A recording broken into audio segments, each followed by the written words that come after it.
Hey smokers, Drugawin here. What's going on everyone? Today I want to make a quick video about this Toshiba laptop.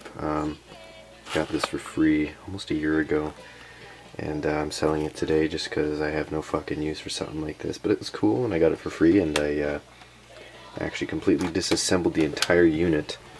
This era of Toshibas, these satellites in particular, they do have an issue where the hinges get loose over time and they get very stiff, and what ends up happening is you open and close it enough and they snap. They're held in with plastic and brass threads, which, you know, under enough stress snaps off from the plastic molding and the brass threads are gone, and yeah, you know the rest. Garbage. So I fixed this one before it was too late. Usually you can tell, like, this is the normal amount that your screen should wobble or bounce on these kind of laptops. If you have like a significant amount of moving room, much more than this, when you open and close a laptop or it makes any creaking noises, that's how you can tell that you're going to need to take the whole thing apart and completely retighten the hinges and lubricate them. So that's what was done to this one. Only took about 40 minutes, and yeah, it's a pretty cool little laptop here. One of the Celeron laptops. You can see it's designed for all sorts of different versions of Windows. This one in particular is designed, and put this here so I don't scratch it. Designed for Windows 98. Get a free product key for you there.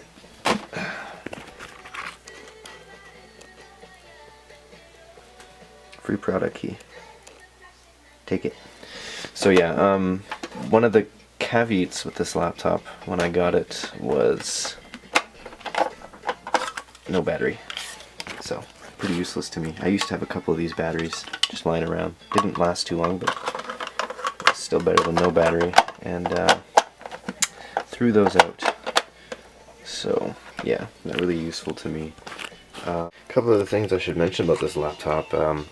For a base model laptop, it wasn't too bad. I mean, you had your modem and your volume control, PCI cards right there, or PCMCIA, sorry, not PCI, media drive, we'll focus in on that, floppy disk drive.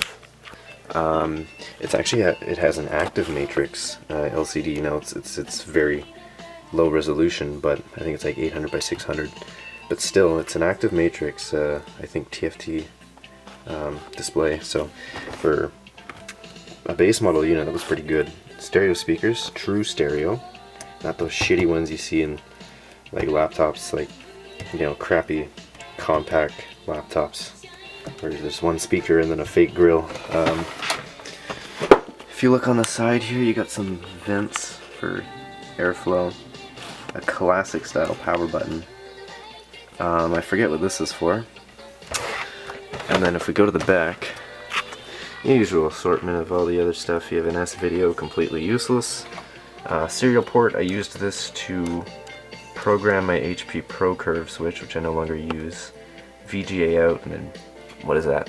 Parallel port, something like that, and then one measly USB port right there. Now, I took the clock battery out of this one because it was dead, and it was starting to leak a little bit, but I caught onto it early. So I just cleaned it up a bit, and it's fine now. None of the traces were eroded or anything. I always like to disable this, or enable this, because it looks a lot better. Yeah, it's got that weird Toshiba keyboard layout. Not used to this.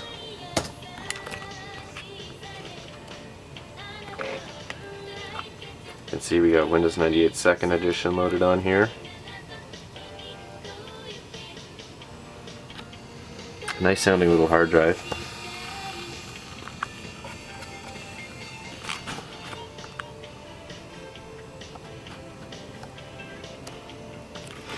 Now, this does not have the factory load of Windows 98 on it, but I did my best to kind of spoof it. Looks pretty cool.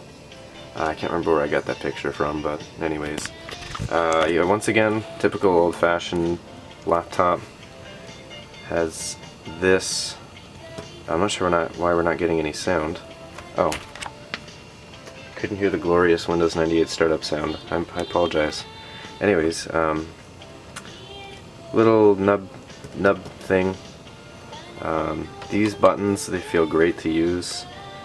Honestly, for these laptops, the Toshiba's had it nailed for the clicker buttons, but not so much with the cat tongue nubs. Unfortunately, they feel pretty shitty. So running DX-Diag reveals that we've got a, well, it says it's a Pentium 3, and I don't know why. I find it very interesting considering there's a Celeron in here. So I'm not sure why it says Pentium 3, and I never even noticed that until now. 64 megs of RAM, you know, it was typical for the time. A 6 gig hard drive if I'm not mistaken. We'll go double check that in a minute. Holy fuck, that's sensitive. Display 1.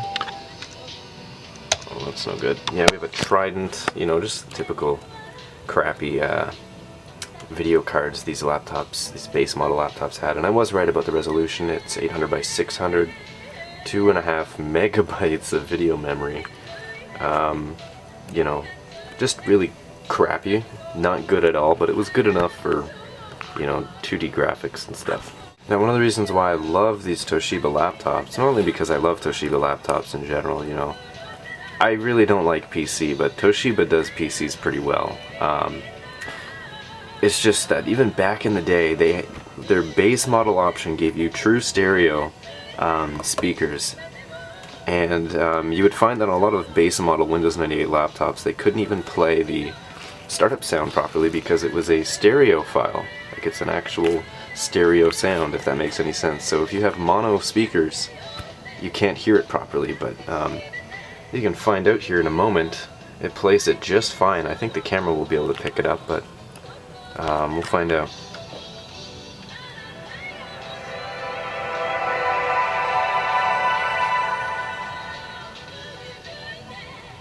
So as you can tell, it played the sound file just fine, and it wasn't that bad for what it is. So, yeah, interesting little laptops. I love coming by these little Toshibas. Unfortunately, they break pretty easily. It's just the cheap, shitty plastic they use on them. But this one's in really good condition, and I guess the person who's going to pick it up, well, hopefully they'll be happy with it, but it does me no good just sitting in my pile of crap here. So, if I can make some money, I can make some money. Anyways, hope you guys enjoyed this video. Just a quick little look at this laptop here. Shut it down. And that is that.